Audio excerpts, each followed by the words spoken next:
quem viu outro vídeo aqui no canal sobre aquarela, nós mostramos a pintura de duas rosas e falando um pouquinho sobre gradientes, o uso de aberturas de áreas de luz para fazer a coloração.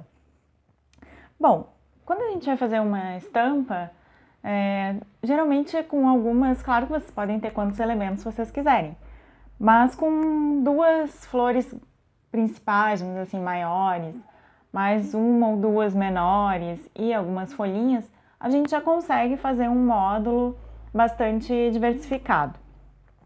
Aqui a gente vai ver nesse vídeo o processo de pintura em aquarela de algumas folhas em detalhes, né?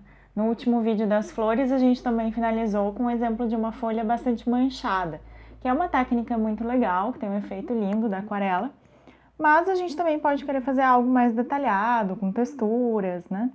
Então o que a gente vai ver nesse vídeo, basicamente, é esse passo a passo,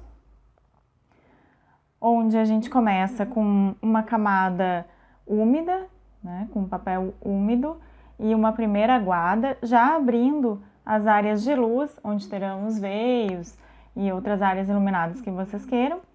Depois a gente vem no segundo passo com uma segunda camada de verdes para definir melhor as bordas e o veio das folhas. A terceira camada vai trazer um pouco de textura, então cada tipo de folha vai ter uma determinada ranhura, uma determinada textura, né? E depois, nas últimas camadas, na quarta, a gente vem com uma camada úmida novamente para escurecer um pouco as áreas. E por fim, os últimos detalhes e sombras, onde além do verde a gente começa a adicionar.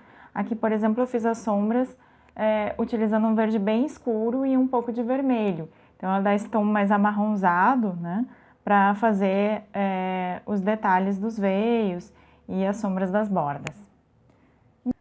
Então esse é o resultado final do que nós vamos ver no vídeo, um pedacinho desse processo.